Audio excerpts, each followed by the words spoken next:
देखिए, नीतीश कुमार जी ने इसकी आधारशिला रखी थी।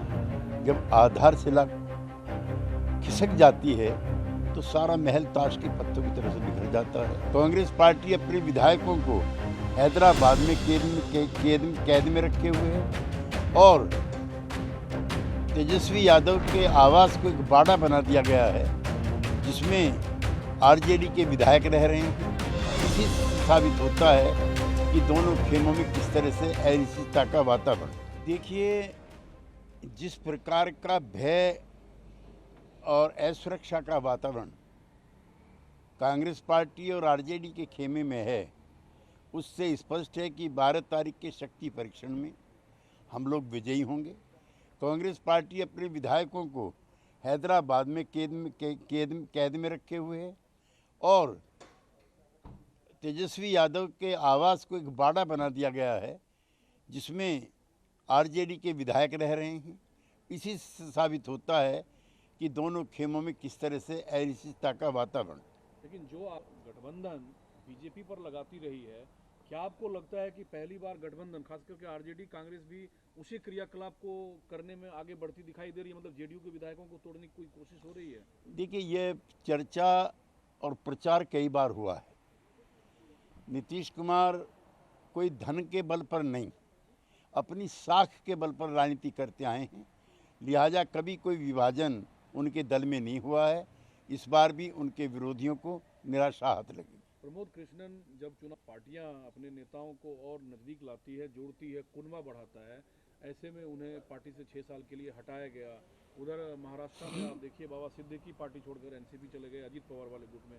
क्या कांग्रेस पार्टी? देखिए, कांग्रेस पार्टी अपने न्यूनतम स्कोर की तरफ अग्रसर है और पलायन की तरफ भी अग्रसर है। इसके प्रति नीतियों को लेकर के और नेतृत्व को लेकर के कोई आकर्षण ना तो जनता में बचा है और न कार्यकर्ताओं में बचा है। प्रमोद कृष्ण तो यूं भी वैचारिक तौर पर एक सीमा रेखा खींच करके स्वयं ही अलग हो गए हैं और बाबा सिद्दीकी जैसे पुराने मुंबई के नेता जिस तरह से दल छोड़ करके गए हैं, आने वाले समय में ताश के पत्तों की तरह से ये पार्टी बिखर जाएगी। दूसरा, कल के अंतिम दिन प्रधानमंत्री मोदी ने भारतीय लोकतंत्र की मजबूती की बात कही। काम के तौर पर महिला बिल पास कराना, 370 हटाना और राम मंदिर पर भी चर्चा हुआ। क्या इस भाषण के बाद अगले चुनाव की और इशारा सीधे प्रधानमंत्री? जहां इंडिया गठबंधन का कोई ना कोई साथी रोज रास्ता बदल रहा है, वहीं कल प्रधानमंत्री ने अपने वक्तव्य में एक विकसित भारत के लिए भी आधारशिला रखने का काम किया और 2024 के मुद्दे भी स्पष्ट किए, जिनसे साफ जाहिर है कि 2024 की विजय की भी आधारशिला रखी जा चुकी है। जाति और जहां पहली बार भारतीय राजनीति में मुख्य चर्चा का विषय है, अमित शाह ने कहा कि ये ताज्जुब की बात है कि प्रधानमंत्री की जाति पूछी जा रही है, लेकिन राहुल गांधी की समझ छोटी है, कम है। ओबीसी कोई जाति नहीं है, ओबीसी एक समूह का नाम है। ओबीसी समूह का नाम है, ये सही है।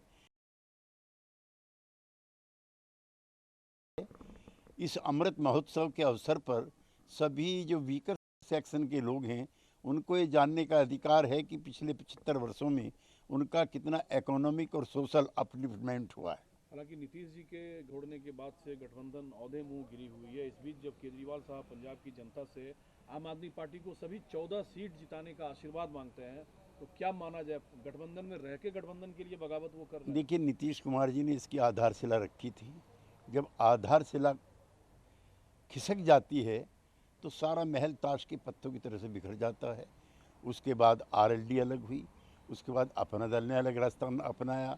ममता बनर्जी की जो टीएमसी है, उसने कहा बंगाल में कोई गठबंधन नहीं होगा और धीरे धीरे आते आते कांग्रेस पार्टी अकेले रह जाएगी और उसका इस बार न्यूनतम स्कोर होगा।